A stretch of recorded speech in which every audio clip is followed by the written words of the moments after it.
Big boss 7 విజేత పల్లవి ప్రశాంత్ నేను ఏ తప్పు చెయ్యడానికి నన్ను అక్రమంగా జైల్లో పెట్టాడు, ఎవరో చేసిన తప్పుని నేను చేసినట్లుగా నన్ను జైల్లో పెట్టారు అని బాధపడుతూ అరెస్టు కావడం జరిగింది. బిగ్ బాస్ 7 విజేతగా పల్లవి ప్రశాంత్ గెలిచాడు.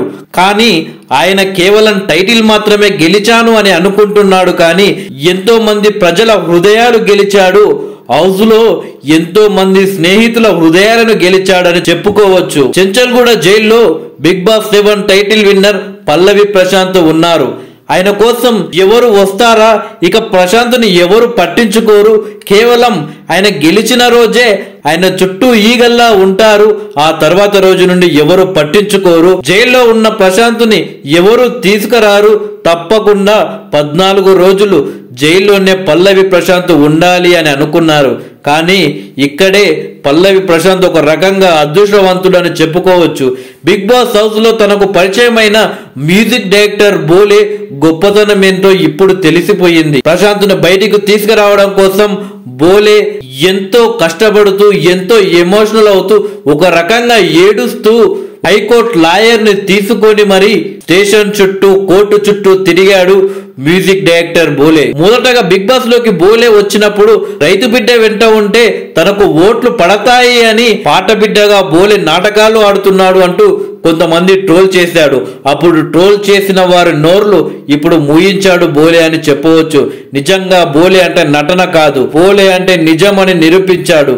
పల్లవి ప్రశాంత్ ఏ తప్పు చేయలేదు, అతన్ని నిజాయితీతో బయటికి తీసుకువస్తా అని కంకణం కట్టుకొని మరి హైకోర్టు లాయర్ తో కోర్టుకు వెళ్ళాడు బోలే.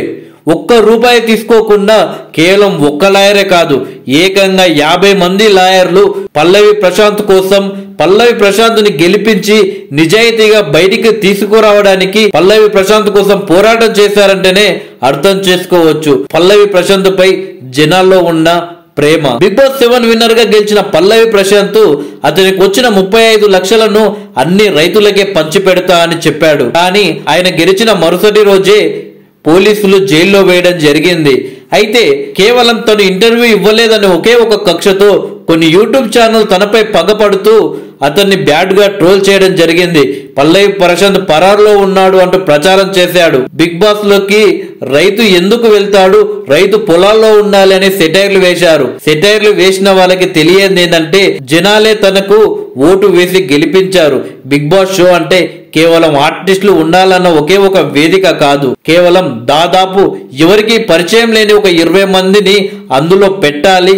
వాళ్ళు ఎలా మెలుగుతారు, వాళ్ళ ఓపికను కావచ్చు, వాళ్ళ ప్రవర్తన కావచ్చు, గమనించడం కావచ్చు, కొందరు నేర్చుకోవడానికి బిగ్ బాస్ షో అనేది చాలా ఉపయోగపడుతుందే కానీ కేవలం ఆర్టిస్టులని అందులో పెట్టి వాళ్ళతోటి డ్యాన్సులు ఆటలు ఆడించాలనే వేదిక బిగ్ బాస్ కాదు. ఇలాంటి వాళ్లకు బుద్ధి చెప్పాలనే ఒకే ఒక లక్ష్యంతో 2 తెలుగు రాష్ట్రాల ప్రజలు ఏకమై పల్లవి ప్రశాంత్ ని గెలిపించడం జరిగింది. ఇకపోతే పల్లవి ప్రశాంత్ చేయని తప్పుకు పోలీసులు అక్రమంగా కేసు పెట్టారని ఆయన కుటుంబ సభ్యులు కొంతమంది ప్రజలు కూడా ఆయనకు అండగా ఉంటున్నారు.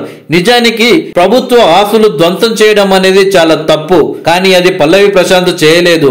అక్కడికి వచ్చిన కొంతమంది అత్యుత్సాహపరులు పల్లవి ప్రశాంత్ ఫ్యాన్స్ అని పేరు చెప్పుకొని ఆ ఆస్తులని కొంత ధ్వంసం చేసినట్లు మనం వీడియోస్లలో చూసాము. కానీ బిగ్ బాస్ లో ఉన్న పల్లవి ప్రశాంత్ కి బయటికి ఎవరు వచ్చారు, నా కోసం ఎదురు చూస్తున్నారు, అందులో ఫ్యాన్స్ ఎవరు, యాంటీ ఫ్యాన్స్ ఎవరు ఆయనకు తెలీదు.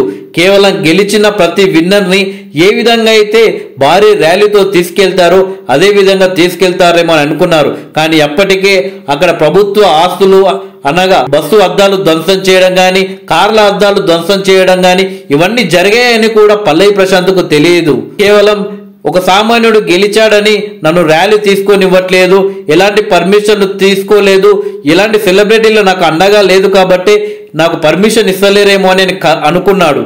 కానీ ఆ తర్వాత తెలిసింది ఇలా ప్రభుత్వ ఆస్తులు ధ్వంసమయ్యాయని. కానీ ఆ ధ్వంసం ఎవరెవరైతే చేశారో ఆ వీడియోలలో కనిపిస్తున్న వ్యక్తులపై, అలాగే కొంతమంది నేనే పలానా కార్లను ధ్వంసం చేశాను, నేనే పలానా అద్దాలను పలగొట్టానని చెప్పారో వాళ్ళపై కేసు పెట్టి అరెస్టు చేస్తే బాగుంటుంది.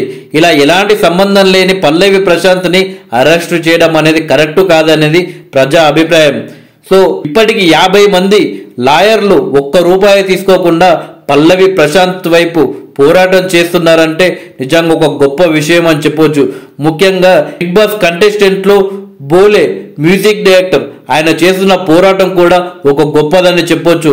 ఒక మనిషి కష్టాల్లో ఉన్నప్పుడు పైగా ఒక పేదింటి బిడ్డ, ఒక రైతు బిడ్డకు అండగా నిలబడుతున్న బోలే నిజంగానే గొప్పవాడని చెప్పొచ్చు. కేవలం బిగ్ బాస్ నుండి బయటికి వచ్చిన వెంటే మీరెవరు నేనెవరు అనుకోకుండా మనమంతా ఒకటే. ఎప్పుడైతే మనం బిగ్ బాస్ హౌస్ లో ఒక కుటుంబ సభ్యులుగా కలిసిపోయామో బయటికి వచ్చాక కూడా మన కుటుంబ సభ్యులమే అని నిరూపిస్తున్న బోలేను చూస్తే మాత్రం నిజంగా చాలా గర్వంగా ఉంది.